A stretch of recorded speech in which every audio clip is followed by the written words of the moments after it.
Good morning, students. Today, again I would like to welcome the 9th class students to this session of English 2. And today, we will discuss a new topic. That means not new exactly, it is a related topic with noun. And in our previous classes, we have discussed lots of things about noun that I will again revise them for your understanding and recalling your understandings. And before going to discuss about that, let's have a Brahmanad first. Please sit down with Dhyan Mudra and have Brahmanad.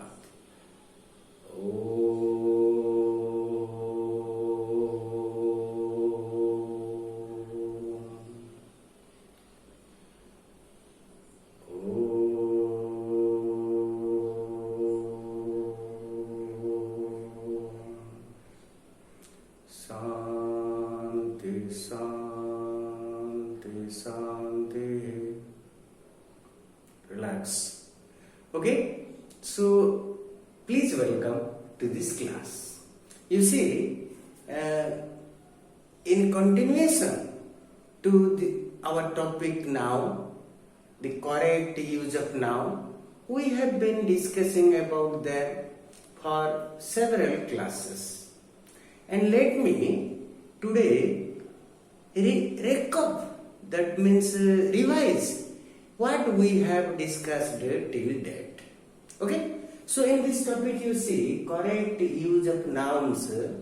In the first class we discussed nouns as used as subjective, objective, possessive and vocative.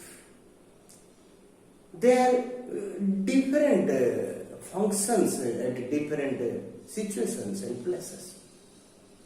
And while discussing about objectives, also we discussed some nouns functioning as dative as well as accusative. So we discussed them. Please revise those videos you have already got earlier so that you can recall the discussions. Similarly, the next thing we discussed about nouns are formation of, you understood used as subjective, objective, possessive and vocative. And while discussing objective, dative and accusative. Next topic we discussed relating noun are formation of possessive cases. Several rules we understood to make nouns their possessive cases. Yes? Okay. Similarly, we also understood a topic called use of possessive cases. There were several situations and times, places we need to make the possessive case of the nouns and how to use them. That also we discussed in our previous class. Today, we will discuss something more concerning noun. So today's topic is the singular and plural use of nouns. What is it? The singular and plural use of nouns. Before going to discuss this particular topic, what we are going to discuss today, let me tell you that about this singular and plural use of nouns we already discussed when we discussed the topic subject-verb agreement. There we understood singular and plural form of nouns and using different verbs to make the agreement between the verb and the subject, the topic we discussed earlier. And let's recap, let's understand today how we are using the singular and plural use of nouns. For that, let me write some rules. Okay? See, the first rule for using the singular and plural form of noun. What is it? The singular and plural use of noun. Singular and plural use of noun which we are discussing. The first rule over here is the following nouns are used only in the singular and take a singular verb. Here are some nouns given. They are often used as singular and always take singular verbs after them to make the agreement between the subject and the verb. Okay? So here you see, when we use the word furniture as a noun, we can never use as a plural, often uses as a singular verb after this. The furniture in my house is costly. Okay? So the example I have given. Similarly, scenery. The scenery is very beautiful. The luggage is very heavy. The machinery is not sufficient for this work. The information you received is wrong. The advice is very important from our seniors. Bread, poetry, hair, business, mischief, issue, etc. All those nouns always used as singular, and they always take a singular verb with them. Okay, so we can never never use any plural verb if those nouns are used in our sentence. This is the first rule of how we use the singular and plural form of noun. Use of noun. Okay, let's understand the next rule. Here you see the next rule for singular and plural use of nouns is that the following nouns are in plural form. Some nouns are basically in plural form, but used in singular sense. Their sense is singular, but form is plural. Though its sense is singular, no doubt its form is plural, we often use singular verb with them to make the agreement between the subject and the verb. What are those words? They are plural in form, singular in meaning, so use a singular verb with them. You just see. Innings. His innings is excellent.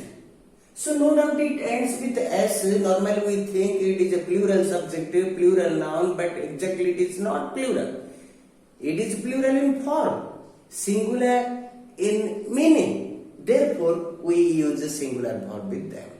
Similarly, wages, politics, gallows, news, mathematics, physics, economics. So you see, most of those nouns written over here are ending with S in such a way. Normally, for layman, when somebody will look at them, will easily understand they are plural subject, but they are plural in form. But they have this sense, singular in sense. They are singulars, but not looking as plural. Their form is plural. Therefore, while using them in our statement, we should often use a singular verb with them because they are plural in form, singular in sense, so they use a singular verb to make agreement between the verb and the subject. Okay? The news is very important nowadays to know about the globe. Okay? So you know about them, we had discussions about them. So let's understand some more rules. Okay? You understood these words? Write down, note down in your notebook. See. You see here, the third rule for the singular and plural use of noun is the following nouns are never used in singular form.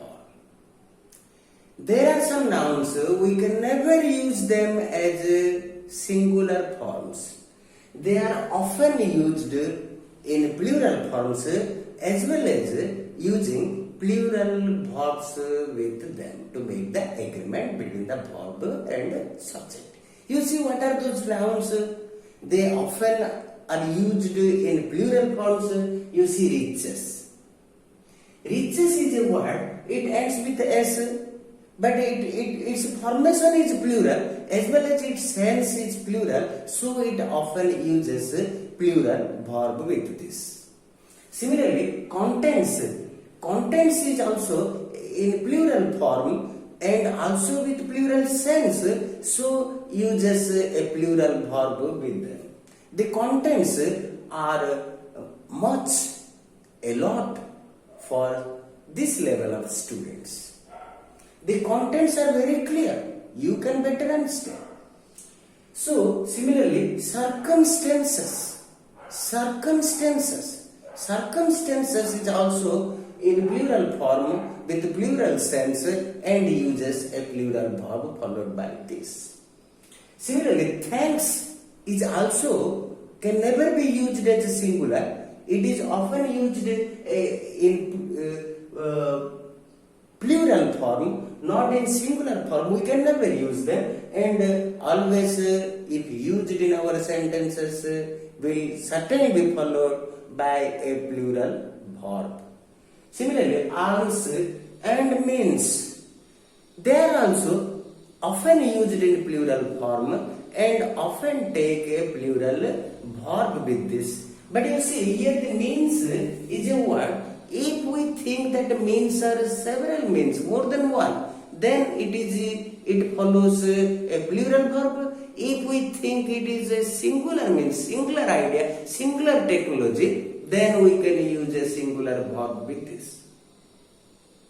The means for solving this problem are a lot. The means you adopted to solve this problem is very simple. See, in the next example, we think the means is a singular technology, whereas previous statement, it was a multiple technology, multiple idea, multiple things, multiple ways. Therefore, means can either be used as a singular or plural, despite the fact that it is singular, it is plural in formation, but it can also be used as singular and followed by a singular verb. But if this talking, denoting about plurality, then we will use a plural verb followed by this. Okay, let's understand the next rule. Here you see the fourth rule for the singular and plural use of noun. It is the fourth rule. What is this rule? The rule is that some articles means some things, some tools you can say. Some articles have two almost similar parts. Some articles are there, we have been using in our day-to-day life, we come across, we use them in our day-to-day life. They have two similar parts. One article is a pair. Two similar things have been joined with it. So, they both collectively is one tool, but they have two similar parts. So, some parts, such tools, you can understand. The scissor we cut the hair, we do something, it has two similar parts. Spectacles, we use spectacles, it has two similar parts. Similarly, trousers we wear, it has two similar parts. Breeches are also a similar undergarment. It is a kind of undergarment. While we are running or riding something, we are using as an undergarment to give us strength for this. So, if these nouns have been used in our sentences, then they are often used as plural forms. You see, they are ending with s to demonstrate themselves as in plural form. Therefore, they often take plural verbs. Okay? Those articles have two almost similar parts. They often used in plural forms as well as take plural verbs with them. Suppose you have used scissor, you have to use a plural verb with this. If you have used spectacles, you have to use a plural verb with this. Similarly, if it is trouser, then also we have to use plural verb. And breeches, also we use plural verb after them if we have used them in our sentences. And this is the fourth rule for the singular and plural use of noun. Understood? Let's discuss the next rule for this. Here you see we have another rule. Another rule for the singular and plural use of nouns. What is this rule? Let's see. Some collective nouns. Collective nouns, what is collective noun? We had the discussion earlier while discussing the nouns in the initial classes. We discussed some collective nouns, though singular in form. Their form, when we see, we think it is singular in form, but are always used as a plural and use plural verbs with them. Some nouns, they are collective nouns, they are singular in form. When we look them, we don't think that they are in plural form, they seem to be singular in form, but they are always used as plural. No doubt their form is singular, but we use them always as plural and use plural verbs after them if they are there in our sentences. Example, what are those collective nouns? Looking like singular, but as a plural sense and use plural verbs. What are they? Like hawk. It is collective of some people. Hawk. Poultry. Poultry also, you know, where we keep animals and birds as farms. Poultry. Cattle also, you know. Cattle. Large number of animals, particularly cows, are called cattle. Similarly, people means not single.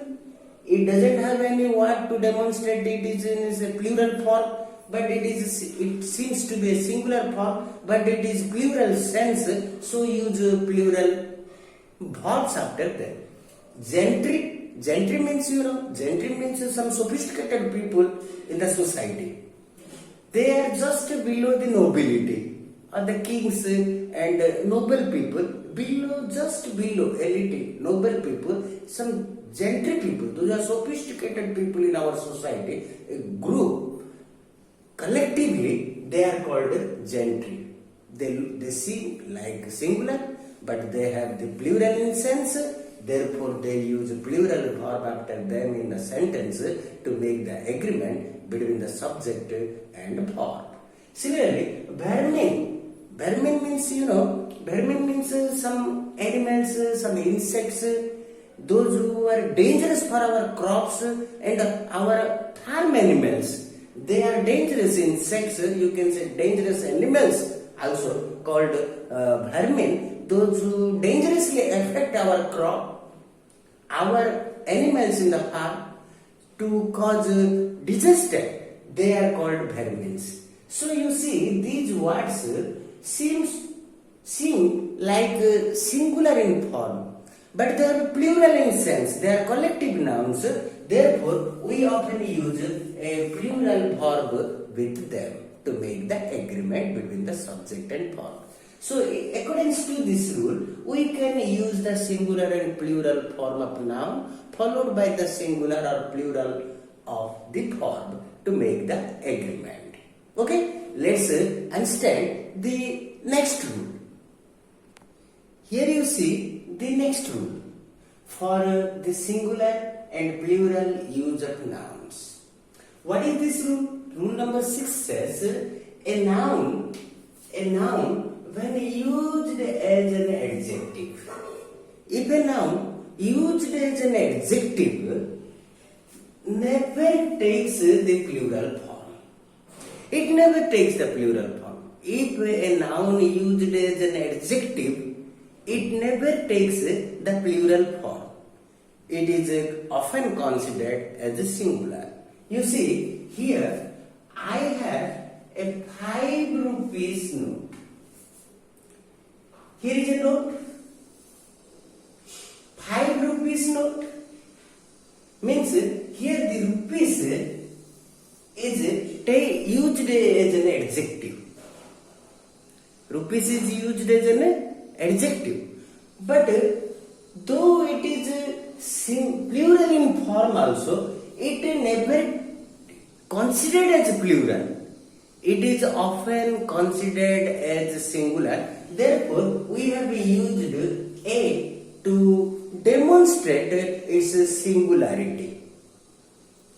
Similarly, you see, it was a 3-hour examination. You see, here is an hour. 3 hour.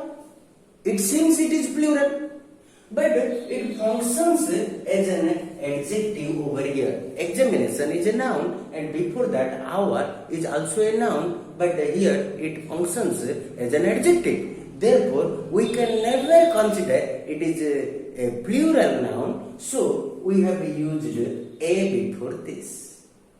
Understood? So these are some of the rules for the singular and plural use of nouns. You understood? I have given you several examples, several words we did discuss today, and for more understanding, you can personally call to me, and in next class we will try to solve the questions of your exercise concerning this chapter so that you can better understand. I will send you the questions, exercises as well as rules along with this video. You just go through, and later on I will send also the answers of those questions in the exercises for your self-assessment, self-evaluation, so that you can understand what you have made wrong or correct. You can evaluate yourself, and next class we will discuss an exercise. Okay, so that we will have more understanding about this topic today is the singular and plural use of nouns. For that, we have learned 6 different rules. You just go through in your books, otherwise the document, the information I will send you along with this video. You will better understand and write in your notebooks with the exercises and the concerning answers to that. And after getting the answers from me and after discussing in the next class about some exercises, you can better understand about the correct use of nouns, types of nouns, cases of nouns, nouns as a subject, nouns as an object, nouns as a possessive, nouns as a vocative, nouns as a possessive cases of noun. Many such rules, whatever we have discussed in our previous classes, you just revise them so that you can recall your understanding and note them down in your notebook. And for